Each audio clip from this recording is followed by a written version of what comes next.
Everyone, I am सृष्टि त्रेहान। मैं एक psychologist हूँ और आज की वीडियो में मैं आपसे कुछ ऐसे इंपॉर्टेंट पॉइंट्स को डिस्कस करूँगी जिनसे हम पता लगा सकते हैं या पहचान सकते हैं कि कोई इंसान सुसाइडल है या नहीं। यानी कि हम कैसे पहचान सकते हैं कि कौन इंसान आत्महत्या करने का सोच रहा है या कौन कर सकता है। कोई भी इंसान जब सुसाइड के बारे में सोचता है तो उससे पहले उसके बिहेवियर में और उसकी बातों में बहुत से चेंजेस आते हैं। अनफॉर्चुनेटली हम सब लोग अपनी अपनी लाइफ्स में इतने बिजी हैं कि किसी के बिहेवियर में आए इन चेंजेस को हम नोटिस नहीं कर पाते। लेकिन अगर हम इन चेंजेस को नोटिस करना सीख जाए तो हम किसी की हेल्प कर सकते हैं। सिर्फ हेल्प ही नहीं, हम किसी की लाइफ बचा सकते हैं, किसी को ये गलत स्टेप लेने से रोक सकते हैं। तो आज मैं आपसे 5 ऐसे इम्पॉर्टेंट साइंस के बारे में डिस्कस करूंगी जो हमें किसी सुसाइडल इंसान के अंदर मिल सकते हैं। तो जो फर्स्ट पॉइंट है वो ये है कि वो इंसान खुद को इमोशनली डिस्टेंट कर लेगा। जैसे किसी की लाइफ में इम्पॉर्टेंट चीज़ें होती हैं, जैसे कोई प्रोजेक्ट कंप्लीट करना या एग्ज़ाम्स में अपेयर होना या ऑफिस जाना, क्लासेस जाना, इन सब चीज़ों में आपको चेंजेस फील होंगे।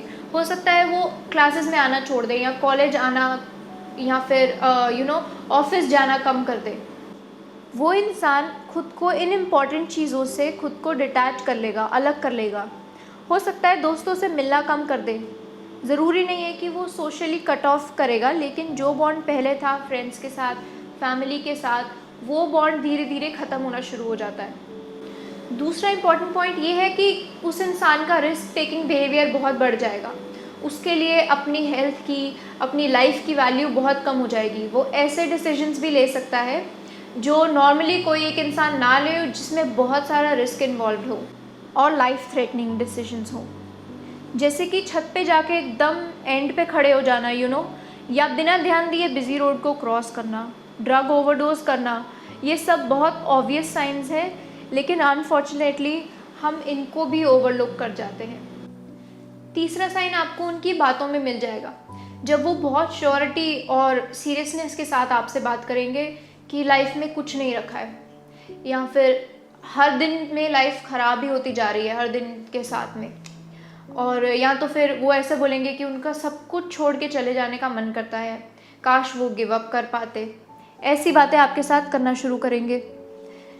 जब हमसे कोई ये सब बातें बोलता है तो हमारा फर्स्ट थॉट ये नहीं होता है कि ये शायद सच में अपनी लाइफ को एंड करने के लिए सोच रहा है। हम सोचते हैं कि शायद ये परेशान है या इसका शायद मूड ख़राब है, कोई बात हुई होगी इसीलिए ऐसा बोल रहा है। तो instead of giving them a motivational speech, हमें उनके इमोशंस के बारे में, उनकी फीलिंग्स के बारे में, वो क्या फील कर रहे हैं उसके बारे में उनसे पूछना चाहिए। जब वो ये सब आपसे बोल रहे हैं तो वो आपसे ओपन अप करना चाह रहे हैं। जब हम उनसे बात करेंगे तो हमें पता चलेगा कि उनकी प्रॉब्लम कहाँ आ रही है। हो सकता है उन्हें लाइफ में खालीपन फील होता हो, या किसी बात का गिल्ट या शेम फील कर रहे हों। पता करो कि उन्हें ऐसा तो नहीं लग रहा है कि वो ऐसी सिचुएशन में फंस गए हैं जिधर से बाहर आना उनको इम्पॉसिबल लग रहा है इस टाइम पे। हो सकता है कि वो फील कर रहे हो कि वो दूसरों पे एक बर्डन है। 50 to 75% लोग जो सुसाइड कमिट करते हैं वो ये सब बातें पहले किसी से शेयर करने की कोशिश ज़रूर करते हैं। इसीलिए बहुत इम्पॉर्टेंट है कि हम सब लोगों को इस बात की नॉलेज हो और इससे हमें डील कैसे करना है वो पता हो। फोर्थ साइन ये है कि वो प्रिपरेशंस करना शुरू कर देते हैं। हो सकता है अपने फ्रेंड्स से, अपने फैमिली मेम्बर्स से मीटिंग्स अरेंज करने लग जाएं, उनसे मिलने जाने लग जाएं कि अच्छे से उनको गुड बाय कह दे लास्ट टाइम, या फिर कोई बात किसी के साथ ख़राब ना रह जाए उनकी। अपनी पर्सनल चीज़ें देना शुरू कर देते हैं दूसरों को। Writing a will is very common, और जो भी काम उनके बचते हैं उनको जल्दी जल्दी रैप अप करना चाहते हैं वो। इन सब साइंस को मोस्टली कोई फैमिली मेम्बर या कोई ऐसा इंसान जो उनके साथ रह रहा है वही नोटिस कर सकता है। फिफ्थ साइन ये है कि उनके बिहेवियर में एक ह्यूज शिफ्ट आ जाएगा। हो सकता है कोई इंसान जो बहुत काइंड है, बहुत सॉफ्ट स्पोकन है, वो एकदम से अग्रेसिव हो जाए, या फिर कोई जो बहुत लंबे टाइम से परेशान चल रहा है वो एकदम पीसफुल, एकदम काम हो जाए। अब ये पहचानना बहुत ट्रिकी है, क्योंकि अगर कोई इंसान पीसफुल है, काम है, तो हम उसको डाउट नहीं करते हैं कि वो ऐसा कोई स्टेप ले सकता है। लेकिन क्या होता है बहुत बार कि उन्होंने अपने मन में ऐसा सोच लिया होता है कि उन्होंने इस इशू से बहुत लंबे टाइम से डील कर लिया है और उनको अब इस पेन को एंड करना है थ्रू सुसाइड। इसीलिए वो पीसफुल हो गए, क्योंकि उन्होंने एक्सेप्ट कर लिया कि अब उन्हें इस इशू के साथ और डील नहीं करना पड़ेगा। रिसर्चर्स के हिसाब से इंडिया का suicide rate is so high कि यहाँ पे एवरी 40 सेकेंड्स में एक सुसाइडल डेथ रिपोर्ट होती है। इसमें सबसे ज़्यादा प्रोमिनेंट एज ग्रुप है 15 to 35 ईयर्स का, विद अराउंड 70% मेल रेशियो। अब बात कर लेते हैं कि हम इसमें क्या रोल प्ले कर सकते हैं।